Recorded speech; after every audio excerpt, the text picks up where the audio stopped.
नमस्कार। मैं professor S Narayan Raju YouTube channel में आप सबका मैं स्वागत करता हूँ।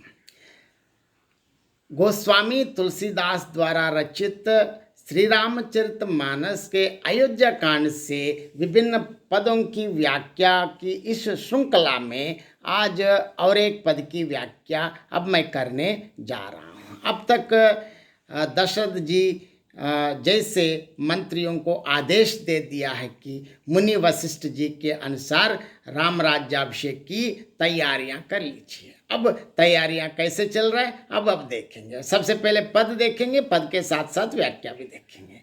हर्षि मुनीस कहेव मृद बानी, आनह सकल सुतीरत पानी, औषध मूल फूल फल पाना, कहे नाम गनि मंगल नाना, चामर चरम बसन बहुबांति, रोम पाट पट अगणित जाति, मनिगन मंगल वस्तु अनेका, जो जग जोग भूप अभिषेका, वेद विहित कहि सकल विधाना, कहेव रचहु पुर विविध बिताना, सफल रसाल पूग फल केरा, रोपह बीतिन्ह पुर चहु फेरा, रचहु मंज मनि चौकई चारु, कहु बनावन बेगी बजारू, पूजह गणपति गुर कुल देवा, सब विधि करहु भूमि सुर सेवा, ध्वज पताक तोरण कलश सजहु तुरग रत्नागा, सिर धरि मुनि बर वचन, सब निज निज काज हिलाक। देखिए यहाँ जिस प्रकार वशिष्ठ जी के देख रेख में राज्याभिषेक की तैयारी कैसे चल रहा है, इसके बारे में गोस्वामी तुलसीदास जी के शब्दों में देखेंगे। हर्षि मुनीस कहेव मृद बानी, आनह सकल सुतीरत पानी, औषध मूल फूल फल पाना, कहे नाम गनि मंगल नाना। देखिए मुनि वशिष्ठ जी अत्यंत प्रसन्नता होकर, देखिए प्रसन्न होकर मुनिराज ने मधुर वाणी में कहा कि सभी श्रेष्ठ तीर्थों का जल ले आओ। इसके साथ ही उन्होंने नाम गिना गिना कर अनेक मंगलमय मूल फूल फल पत्र और औषधियां लाने को कहा। देखिए नाम के साथ कहा, मतलब एक एक काउंट करके, मतलब तत्कालीन समय में ही भारत देश कितने सुसंपन्न राज्य है विज्ञान की दृष्टि से, इनमें सारी औषधियां, क्योंकि जिनके लिए जो जो चाहिए सब मंगाए हैं। ये है भारतीय सनातन धर्म और भारत देश की विशिष्टता। चामर चरम बसन बहुबांति, रोम पाट पट अगणित जाति, मनिगन मंगल वस्तु अनेका, जो जग जोगु भूप अभिषेका। चंवर मृग चर्म, बहुत प्रकार के वस्त्र, असंख्य प्रकार के ऊनी और रेशमी कपड़े, मणियां और अनेक मंगल पदार्थ, जिनका संसार में, मतलब इस संपूर्ण विश्व में राज्याभिषेक के अवसर पर उपयोग होता है, इकट्ठा करने की मुनि वशिष्ठ जी ने आज्ञा दी। वेद विहित कहि सकल विदाना, कहेव रचहु पुर विविध बिताना, सफल रसाल पूग फल केरा, रोपह बीतिन ही पुर चहु फेरा। देखिए वेदों में कही गई सभी विधियों को बताकर कहा, नगर में तरह तरह के मंडप सजाओ, फलों सहित आम सुपारी और केले के वृक्ष नगर की गलियों में चारों ओर लगवाओ।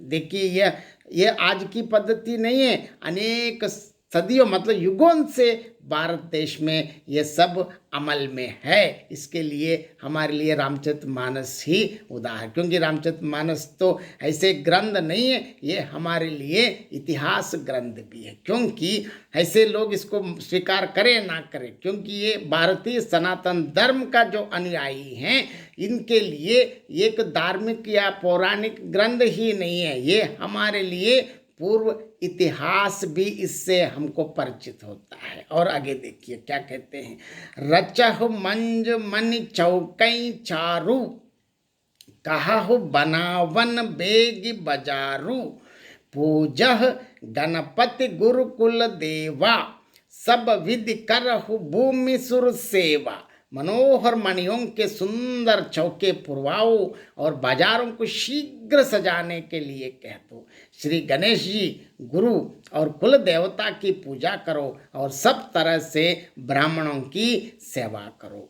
ध्वज पताक तोरण कलश सजहु तुरग रत्नाग, सिर धरि मुनि बर वचन, सब निज निज काज ही लाग। देखिए जैसे वशिष्ठ जी का आदेश था, और क्या चाहिए, ध्वजा, पताका, वंदनवार, कलश, घोड़े, रथ और हाथी, इन सबको सजाओ, क्योंकि ये तो राम का राज्याभिषेक मतलब यही का नहीं है, मतलब संपूर्ण विश्व के लिए राज्याभिषेक की बात, इसलिए सबको सजाओ, ऐसे सजाओ बिल्कुल राम के जो इसमें आनंद समय में सब लोग इससे भागीदार बने। मुनिराज की आज्ञा को शिरोधार्य कर सभी अपने अपने कामों में लग गए हैं। और इस पद की व्याख्या और संक्षेप में मैं बताने के लिए कोशिश करूंगा।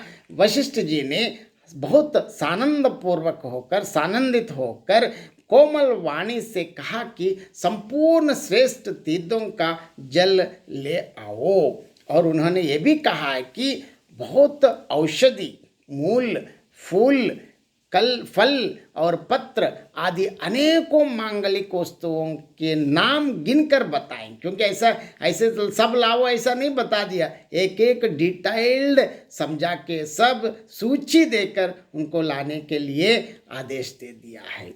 चवर, मृग चर्म, बहुत प्रकार के वस्त्र, असंख्यों जातियों के ऊनी और रेशमी कपड़े और विभिन्न प्रकार की मणियां, रत्न तथा और भी बहुत सी मंगल वस्तुएं जो इस जगत में राज्याभिषेक के लिए योग्य होती है, सबको मंगाने की वशिष्ठ जी ने आज्ञा दी है। मुनि ने वेदों में कहा हुआ सब विधान बताकर कहा, नगर में बहुत से मंडप सजाओ, फलों समेत आम, सुपारी और केले के वृक्ष नगर की गलियों में चारों ओर रोप दो, क्योंकि जैसे भीड़ भाड़ आए तो कोई बैक्टीरिया, बैड बैक्टीरिया वहाँ ना फैलाने के लिए सारी तैयारियां कर दी। तो आज की ने आज इसको ना पालन करने की वजह से हम कोरोना महामारी जैसे रोगों से ग्रसित हो रहे हैं, लेकिन तत्कालीन समय में कितनी जो सतर्कता लेते थे, इससे पता चलता है कि हमारे भारत की संपन्नता, भारत की दूरदर्शिता और भारतीय सनातन धर्म की विशिष्टता भी हमको पता चलता है। और ऐसे कहते हैं, देखिए, सुंदर मणियों के मनोहर चौक पुरवाओ और बाजारों को तुरंत सजाने के लिए कह दो। श्री गणेश जी गुरु और कुल देवता की पूजा करो और भूदेव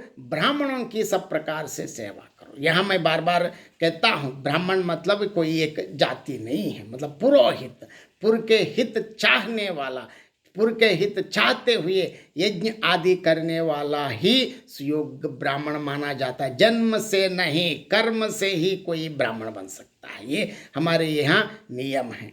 देखिए, और आगे कहते हैं, ध्वज, पताका, तोरण, कलश, घोड़े, रथ और हाथी सबको सजाओ। मुनि श्रेष्ठ वशिष्ठ जी ने वचनों को शिरोधार्य कहकर, क्योंकि वशिष्ठ जी की आज्ञा सुनते ही, क्योंकि जैसे वशिष्ठ जी ने जो जो आज्ञा दी है, यहाँ देखिए गोस्वामी तुलसीदास जी के शब्दों में, सिर धरि मुनिबर वचन सब निज निज काज ही लाग। मतलब मुनि श्रेष्ठ, मुनियों के मुनि, ब्रह्मर्षि माना जाता है। वशिष्ठ जी के वचनों को शिरोधार्य करके सब लोग अपने अपने काम में लग गए हैं, क्योंकि भगवान श्री राम जी के राज्याभिषेक के काम में संलग्न होने से और क्या महद्भाग्य मिलता है, क्योंकि इससे और क्या भाग्य मिलता है। साक्षात श्रीमन नारायण परमात्मा परम प्रभु इस सर्व संपूर्ण विश्व के सर्वम सहा चक्रवर्ती श्रीमन नारायण के अवतार श्री रामचंद्र जी के राज्याभिषेक में भाग लेने के महद्भाग्य अगर और क्या होता है, मतलब इससे और कोई महद्भाग्य तो मिलता ही नहीं। इसीलिए लोग इतने बहुत खुशी से, आनंद से, जैसे वशिष्ठ जी ने जिन जिन को जो जो काम सौंप दिया, सब लोग कैसे हैं, वशिष्ठ जी के वचनों को शिरोधार्य करके सब लोग अपने अपने काम में लग गए हैं। इस प्रकार राम राज्याभिषेक की तैयारियां आगे चल रही हैं। बहुत बहुत धन्यवाद। जय श्री राम।